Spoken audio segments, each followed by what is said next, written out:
வணக்கம் மக்களே. நம்ம கார்த்திக் கதையில மே 28 என்ன நடக்க போகுது அப்படிங்கறத பத்தி தாங்க இந்த வீடியோல இப்ப நம்ம பார்க்க போறோம்.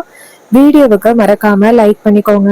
நீங்க லைக் பண்றது தான் எங்களுக்கு அடுத்து வீடியோ போடுறதுக்கு ரொம்ப ரொம்ப இன்ட்ரெஸ்டிங்கா இருக்கும். ஸோ மறக்காம லைக் பண்ணிட்டு இந்த வீடியோவை தொடர்ந்து பாருங்க. நம்ம ஹீரோ வந்துட்டு ரேவதிக்கு நலங்கு வைக்கிறாரு. இதை பார்த்ததும் ஈஸ்வரிக்கு செம்ம காண்டாகிறது. நம்ம என்ன நினைச்சுக்கிட்டு இருந்தோம், கடைசியில இங்க என்ன நடக்குது, இவங்கிட்ட இந்த ரேவதிய பிரிக்கவே முடியாது போலயே அப்படின்னு ஈஸ்வரிக்கு செம்ம காண்டாயிருது. அப்பதான் சந்திரா அந்த இடத்துக்கு வராங்க. வந்துட்டு, அக்கா என்னக்கா இது, ம், நான் நிறைய பிளான் பண்ணி வச்சிருந்தேன், கடைசியில இப்படி ஆகிருச்சு. ஈஸ்வரி கேக்குறாங்க, ஏண்டி நீ தானடி சொன்ன அவனை எப்படியும் இந்த பக்கம் வரவே விட மாட்டேன் அப்படின்னு சொன்ன, கடைசியில இவன் எல்லாருக்கும் முன்னாடியிலே வந்து நிக்கிறான், என்னடி நடக்குதுங்க அப்படின்னு கேக்குறாங்க. அதுக்கு வில்லி சொல்றாங்க, அக்கா நான் ஒரு ஆளை செட் பண்ணி கோவில்ல இருந்து நகை காணாம போற மாதிரி பண்ணிட்டேன்.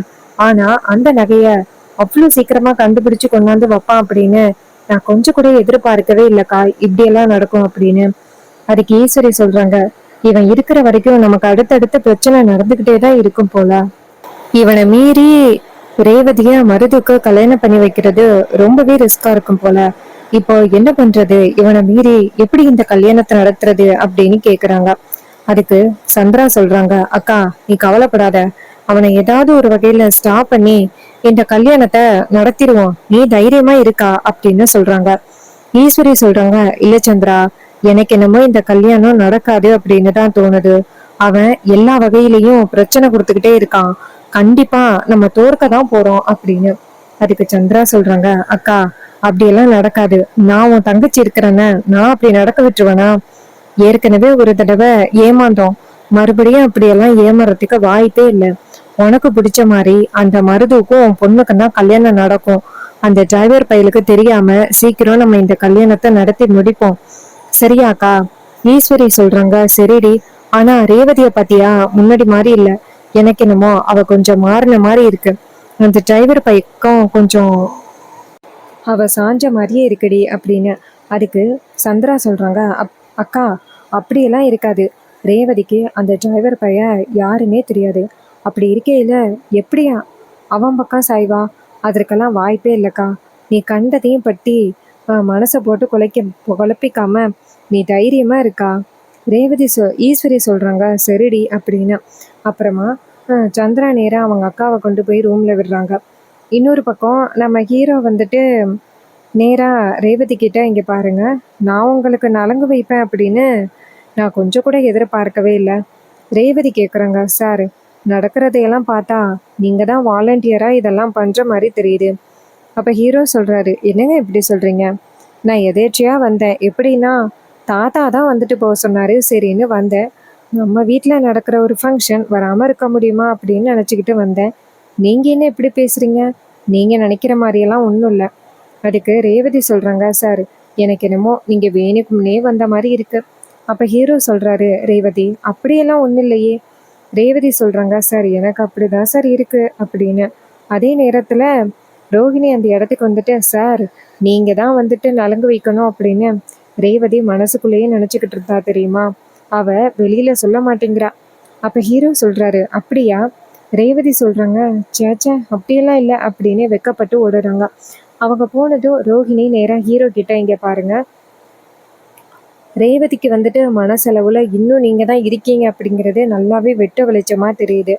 அவ உங்களை சுத்தமாவே மறந்திருந்தாலும் அவ மனசுக்குள்ள நீங்க தான் இருக்கீங்க. அதனாலதான் அவ வந்துட்டு ஒவ்வொரு முறையும் உங்ககிட்ட பேசுறதோட ரொம்ப சந்தோஷப்படுறா. அன்னைக்கு நீங்க கோவில்ல பட்டுப்புடவை ஏலம் எடுத்தீங்கல்ல, அப்ப அவ ரொம்பவே சந்தோஷப்பட்டா. அப்புறம் இப்ப நலங்கு வச்சிங்கல்ல, நீங்க நலங்கு வைக்கிறதுக்கு முன்னாடி அந்த வீட்டுல இருக்கிறானே மருது, அவன் நலங்கு வச்சிருவான் அப்படின்னு ரொம்ப பயத்துல இருந்தா. ஆனா நீங்க கடைசியில வந்து நலங்கு வச்சதோட அவ எவ்வளவு தெரியுமா சந்தோஷப்பட்டா. அவ சந்தோஷத்துக்கு ஈடே இல்லை. இங்க பாருங்க, அவ ஆள் மனசுக்குள்ள நீங்க தான் இருக்கீங்க. அதனால இன்னும் அவ வந்துட்டு ரொம்ப சந்தோஷத்தோட இருக்கா. எப்படியாவது உங்களுக்கும் ரேவதிக்கும் மறுபடியும் கல்யாணம் நடந்துருச்சுன்னா சரி. அம்மா விருப்பப்பட்ட மாதிரி அப்படி எதுவும் நடக்கக்கூடாது. ஒருவேளை அம்மா விருப்பப்பட்டபடி அப்படி ஒரு கல்யாணம் நடந்துச்சு, அதுக்கப்புறம் அவ்வளோதான், என்ன நடக்கும் அப்படின்னு என்னால நினைச்சு கூட பார்க்க முடியல. ரேவதிக்கு மறுபடியும் பழைய ஞாபகங்கள் வந்துருச்சுன்னா அப்புறம் ரேவதி இங்க யாரையுமே மன்னிக்க மாட்டா. இப்படி ஒரு விஷயம் நடந்திருக்கு, ஆனா யாருமே தட்டி கேட்காம இருந்திருக்கீங்களே அப்படின்னு ரேவதி எங்க எல்லாரு மேலேயும் ரொம்ப கோவப்படுவா. அப்ப ஹீரோ சொல்றாரு, இங்க பாருங்க, அப்படியெல்லாம் எதுவும் நடக்காது. அந்த கடவுள் கண்டிப்பா என்னையும் ரேவதியையும் பிரிச்சு வச்சிட மாட்டாங்க அப்படின்னு எனக்கு முழு நம்பிக்கை இருக்கு. உடனே அவங்க சொல்றாங்க சரி அப்படின்னு. அப்புறமா ஹீரோ என்ன பண்றாருன்னா நேரா அந்த இடத்துல இருந்து கிளம்புறாரு. அப்போ ஈஸ்வரி வீட்டு வாசல்ல நிக்க ஹீரோ நேரா ஈஸ்வரி கிட்ட போயிட்டு, என்னத்த, நான் தான் சொன்னேன்ல, ரேவதிக்கு நான் தான் நலங்கு வைப்பேன் அப்படின்னு சொன்னேன்ல, கொஞ்சமாவது நீங்க கேட்டீங்களா? ஈஸ்வரி கேக்குறாங்க, ஏய், உனக்கு எவ்வளோ திமிரு இருந்தா இப்படி பேசுவ? இங்க பாரு, நான் நினைச்ச மாதிரி மருதுக்கும் ரேவதிக்கும் தான் கல்யாணம் நடக்கும். அதுல எந்த வித மாற்றமும் இல்லை. நீ நினைச்ச மாதிரியெல்லாம் இந்த கல்யாணம் நடக்காதுடா. இந்த ஈஸ்வரி நினைக்கிற மாதிரி தான் இந்த கல்யாணம் நடக்கும். அப்ப ஹீரோ சொல்றாரு, அத்தை, நீங்க இதே மாதிரி யோசிச்சுட்டு இருங்க. நான் நினைச்ச மாதிரி தான் கல்யாணம் நடக்கும். ரேவதிக்கு இப்போ பழைய ஞாபகங்கள் இல்லை. அவளுக்கு பழைய ஞாபகங்கள் இல்லை அப்படிங்கிறதுக்காக நீங்க அதை சுயநலமா பயன்படுத்திக்கிறீங்க. ஆனா நீங்க என்னதான் அப்படி பண்ண முயற்சி பண்ணாலும் அந்த கடவுள் எங்க ரெண்டு பேரையும் சேர்த்து வைப்பாரு அப்படின்னு எனக்கு நம்பிக்கை இருக்கு. அத்தை, இந்த மாதிரி பண்றதை விட்டுட்டு தயவு செஞ்சு எங்க ரெண்டு பேரையும் சேர்த்து வாழ வைக்கிறதுக்கான முடிவு பண்ணுங்க. ஈஸ்வரி சொல்றாங்க, நான் இருக்கிற வரைக்கும் அது நடக்காது அப்படின்னு ஈஸ்வரி கோவமா அந்த இடத்துல இருந்து போறாங்க. அப்ப ஹீரோ நினைக்கிறாரு, அத்தைக்கு எவ்வளோ சொன்னாலும் கொஞ்சம் கூட கேட்கவே மாட்டேங்கிறாங்களே. அப்ப ராஜா அந்த இடத்துக்கு வராரு. வந்துட்டு, மாப்பிள்ள, நீங்க கவலைப்படாதீங்க. ஈஸ்வரிக்கு இப்போதைக்கு உங்க மேல அவ்வளோ கோவம் இருக்கு, அதனாலதான் அவ அப்படி நடந்துக்கிறா. கூடிய சீக்கிரம் ஈஸ்வரி உங்களோட நல்ல குணத்தை புரிஞ்சுக்கிட்டு என் அம்மா மேலேயும் அப்பா மேலேயும் எந்தவித தப்பு இல்ல, அத்தை இறந்ததுக்கு அவங்க ரெண்டு பேரும் காரணம் இல்லை அப்படிங்கிறத அவ தெரிஞ்சுக்கிட்டு சீக்கிரம் உங்க ரெண்டு பேரையுமே ஒண்ணு சேர்த்து வாழ வைப்பா. அது எல்லாமே கூடிய சீக்கிரம் நடக்கும். அப்ப ஹீரோ சொல்றாரு, ஆமா மாமா அப்படின்ட்டு ஹீரோ அந்த இடத்துல இருந்து போறாரு. ராஜா நினைக்கிறாரு, மாப்பிள்ள பாவம் இதெல்லாம் செயல்படுத்துறதுக்கு எவ்வளவு கஷ்டப்படுறாரு, ஆனா இந்த ஈஸ்வரி இப்படி பண்றாளே அப்படின்னு. இன்னொரு பக்கம் நம்ம ஹீரோ வந்துட்டு அந்த இடத்துல இருந்து போனதோட வில்லியும் ஈஸ்வரியும் ரூமுக்குள்ள போய் பேசிக்கிறாங்க. வில்லி சொல்றாங்க, அக்கா, என்னக்கா இந்த டிரைவர் பைய கூட ஏதோ பேசிக்கிட்டு இருந்தியே, என்னக்கா? ஈஸ்வரி சொல்றாங்க, அவனுக்கு எவ்வளவு தைரியம் இருந்தா என்கிட்டயே வந்து சவால் விடுவான். அவன் என்ன சொல்றான் அப்படின்னா, என் கண்ணு முன்னாடியே ரேவதியோட கழுத்துல தாலி கட்டுவேன் அப்படின்னு எனக்கே சவால் விடுறான். அவனுக்கு எவ்வளவு தைரியம் இருந்தா அப்படி சவால் விடுவான். அப்ப நம்ம ரேவதி இருக்காங்கல்ல, அவங்க அவங்க அம்மா கிட்ட ரொம்ப முக்கியமான ஒரு விஷயம் கேட்கறதுக்காக அந்த ரூம் பக்கமா வராங்க. அதே நேரத்துல சந்திராவும் ஈஸ்வரியும் பேசிக்கிட்டு இருக்கிறத அவங்க ஜன்னல் வழியா பாக்குறாங்க. அப்போ ஈஸ்வரி சொல்றாங்க, சந்திரா, இன்னும் எத்தனை நாள் ரேவதி கிட்ட உண்மையை மறைச்சுக்கிட்டு இருக்கிறது? அவளுக்கு சீக்கிரம் பழைய ஞாபகம் வந்துருச்சு அப்படின்னாலும் ரொம்ப பெரிய பிரச்சனை. இப்படியே கல்யாணனால தள்ளி போட்டுக்கிட்டே இருக்க முடியாது. சீக்கிரம் கல்யாண தேதியை குறிச்சிடணும். குறிச்ச அந்த பத்திரிக்கையை தூக்கி வீசிட்டு அவங்க ரெண்டு பேருக்கும் ஏதாவது ஒரு காரணத்தை சொல்லி கல்யாணத்தை பண்ணி வைக்கணும். அப்பதான் ரேவதி அந்த டிரைவர் பைய கூட திரும்பி போக மாட்டா. அப்ப ரேவதி நினைக்கிறாங்க, அம்மா யார பத்தி பேசிக்கிட்டு இருக்காங்க? கல்யாணம்னு சொல்லி என் கல்யாணத்தை பத்தி தான் பேசுறாங்க. ஏதோ பழைய ஞாபகங்களை மறந்ததா சொல்றாங்க. டிரைவர் பையன் அப்படின்னு சொல்லி பேசுறாங்களே, இவங்க யார பத்தி பேசுறாங்க அப்படின்னு ரேவதி இன்னும் உன்னிப்பா கவனிக்க ஆரம்பிக்கிறாங்க. அப்ப சந்திரா சொல்றாங்க, அக்கா, நீ கவலைப்படாதக்கா.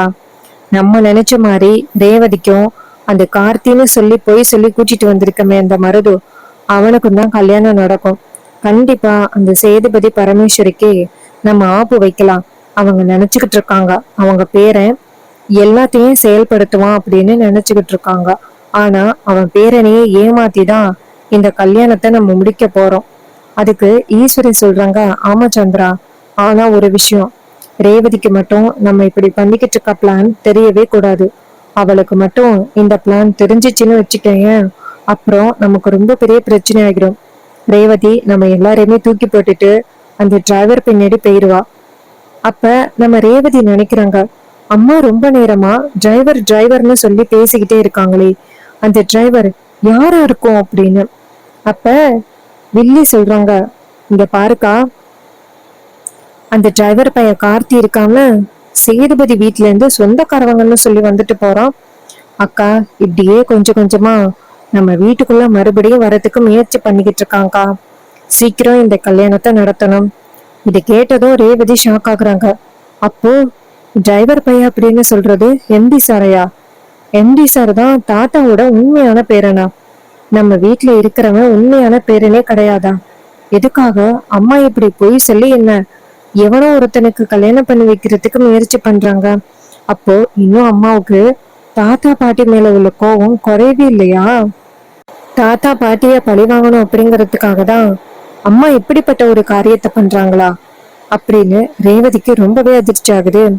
அப்ப ஈஸ்வரி சொல்றாங்க, சந்திரா, என்ன ஆனாலும் பரவாயில்ல, ரேவதிக்கு பழைய ஞாபகங்கள் வரதுக்குள்ள சீக்கிரம் மருது ரேவதியோட கல்யாணத்தை முடிக்கணும்.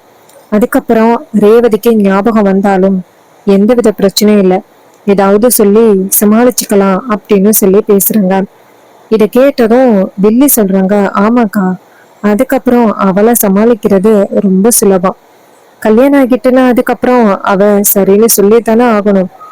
நடந்த ஒரு விபத்து நமக்கு ஒரு சாதகமா அமைஞ்சிருக்கு. இதையெல்லாம் கேட்டதும் ரொம்பவே அதிர்ச்சி ஆகுறாங்க நம்ம ரேவதி. அம்மா நம்மளை ஏமாத்தி நமக்கு பழைய ஞாபகங்கள் இல்லை அப்படிங்கிறத அவங்களுக்கு சாதகமா பயன்படுத்திக்கிட்டு பண்றாங்க. இந்த விஷயத்த பத்தி வீட்டுல உள்ள எல்லாருக்கும் தெரியுமா இல்லையா? இல்ல எல்லாரும் சேர்ந்துதான் என்னை ஏமாத்துறாங்களா? அப்ப எல்லாரும் சேர்ந்து எனக்கு கல்யாணம் பண்ணி வைக்க முயற்சி பண்றாங்க அப்படின்னா இவங்க எல்லாருமே சேர்ந்து என்னை ஏமாத்துறாங்கன்னு அர்த்தம். இவங்க எல்லாருமே எனக்கு நம்பிக்கை துரோகம் பண்ணிக்கிட்டு இருக்காங்க அப்படின்னு ரேவதி வீட்டுல இருந்து வெளியில வராங்க. ரொம்ப சோகமா நின்றுகிட்டு இருக்கும் பொழுது ரோஹிணி அந்த இடத்துக்கு வந்துட்டு, ரேவதி, என்னாச்சுடி, முகமே சரியில்லை, ஏதாவது உடம்பு சரியில்லையா அப்படின்னு கேக்குறாங்க. அப்ப ரேவதி மனசுக்குள்ள யோசிக்கிறாங்க, அக்காவுக்கும் எனக்கு ஏற்கனவே கல்யாணம் ஆன விஷயம் தெரியும், அந்த கார்த்தி தான் என் புருஷன் அப்படிங்கிற விஷயமும் தெரியும். ஆனா அக்கா என்கிட்ட சொல்லாம இருக்காங்க. அப்போ அக்காவும் சேர்ந்து என்னை எவனோ ஒருத்தனுக்கு கல்யாணம் பண்ணி வைக்கணும் அப்படின்னு நினைச்சிருக்காங்க. என் சொந்த அக்காவுல இருந்து அம்மாவுல இருந்து அப்பாவுல இருந்து எல்லாருமே என்னை ஏமாத்துறாங்க. அப்படி அவர்கிட்ட இருந்து என்னை பிரிக்கணும் அப்படின்னு ஏன் இவங்க எல்லாருமே நினைக்கிறாங்க? அவரை ஒவ்வொரு செகண்டும் பார்க்கும் பொழுது என் மனசுக்குள்ள ஒரு சந்தோஷம் வந்துச்சு. அந்த சந்தோஷத்துக்கான காரணம் என்ன அப்படிங்கறது இப்பதான் எனக்கு புரியுது. அவர் என்னுடைய ஹஸ்பண்ட் அப்படிங்கறதுக்காக தான் அவரை ஒவ்வொரு நேரமும் பார்க்கும் பொழுது என் மனசு அவ்வளவு சந்தோஷப்பட்டிருக்கு. இது தெரியாம இத்தனை நாளும் நான் குழம்பிக்கிட்டே இருந்திருக்கேன். இது எல்லாத்துக்கும் காரணம் அம்மாதான். எனக்கு எப்படியாவது அவர்கிட்ட இருந்து பிரிக்கணும், அப்புறம் தாத்தாவை பழிவாங்கணும் அப்படிங்கறதுக்காக தான் அம்மா இப்படி ஒரு காரியத்தை பண்ணியிருக்காங்க அப்படின்னு ரேவதி ரொம்பவே ஒரி பண்றாங்க. அப்ப ரோஹிணி கேக்குறாங்க, என்னடி, நான் ரொம்ப நேரமா உன்கிட்ட கேட்டுக்கிட்டே இருக்கேன், எதுவுமே பேசாம இருக்க அப்படின்னு. அப்ப ரேவதி சொல்றாங்க, ஒண்ணு இல்லக்கா, சும்மா தலைவலி. அதுக்கு அவங்க சொல்றாங்க, என்னடி தலைவலின்னு சொல்ற, நான் பாக்குறேன் அப்படின்னு. அதுக்கு ரேவதி சொல்றாங்க, இல்லக்கா நான் பாத்துக்கிறேன் அப்படின்னு சொல்லிட்டு அந்த இடத்துல இருந்து போறாங்க. இத பார்த்துட்டு ரொம்பவே ஷாக் ஆகுறாங்க ரோஹிணி. கண்டிப்பா ரேவதிய ஏதோ ஒரு விஷயம் பாதிச்சிருக்கு, என்னவா இருக்கும் அப்படின்னு ரோஹிணிக்கு குழப்பமா இருக்கு. இன்னொரு பக்கம் ரேவதி வந்துட்டு ரொம்ப சோகமா மாடியில போய் நிக்கிறாங்க. இன்னொரு பக்கம் ஈஸ்வரி அந்த வில்லிய பார்த்து, இங்க பாரு தங்கச்சி, என்ன நடந்தாலும் சரி நம்ம நினைச்சது நடந்தே ஆகணும் அப்படின்னு. ரேவதிக்கு உண்மை தெரிஞ்சுட்டு அப்படிங்கிற விஷயம் தெரியாம அவங்க தனியா பிளான் பண்ணிக்கிட்டு இருக்காங்க. சோ இந்த கதை உங்களுக்கு பிடிச்சிருக்கா? இந்த கதை உங்களுக்கு பிடிச்சிருந்துச்சுன்னா இந்த வீடியோவுக்கு மறக்காம லைக் பண்ணிக்கோங்க. நீங்க லைக் பண்றது தான் எங்களுக்கு அடுத்தடுத்து வீடியோ போடுறதுக்கு ரொம்ப ரொம்ப இன்ட்ரெஸ்டிங்கா இருக்கும். ஸோ மறக்காம லைக் பண்ணிட்டு இந்த வீடியோவை தொடர்ந்து பாருங்க. உங்களுக்கு நேச்சர் சம்பந்தமான வீடியோஸ் பிடிக்கும் அப்படின்னா நம்ம சேனலை தொடர்ந்து ஃபாலோ பண்ணிக்கோங்க. நம்ம கிட்ட ஹேர் கிளிப்ஸ் அண்ட் ஆக்சசரிஸ் வந்துட்டு அவைலபிளா இருக்கு. உங்களுக்கு ஹேர் கிளிப்ஸ் ஆக்சசரிஸ் வேணும் அப்படின்னா கமெண்ட்ல வந்துட்டு ஹாய்னு மெசேஜ் பண்ணுங்க. நீங்க ஹாய்னு மெசேஜ் பண்ணாதான் இந்த ப்ராடக்டை எப்படி பை பண்றது அப்படிங்கறத பத்தி உங்ககிட்ட சொல்லுவேன். ஸோ சீக்கிரம் நம்மளோட சேனலை ஃபாலோ பண்ணிட்டு கிளிப்ஸ் வேணும்னா ஹாய்னு மெசேஜ் பண்ணி ஜாயின் பண்ணிக்கோங்க. தேங்க்யூ ஃபார் வாட்சிங். See you on next video.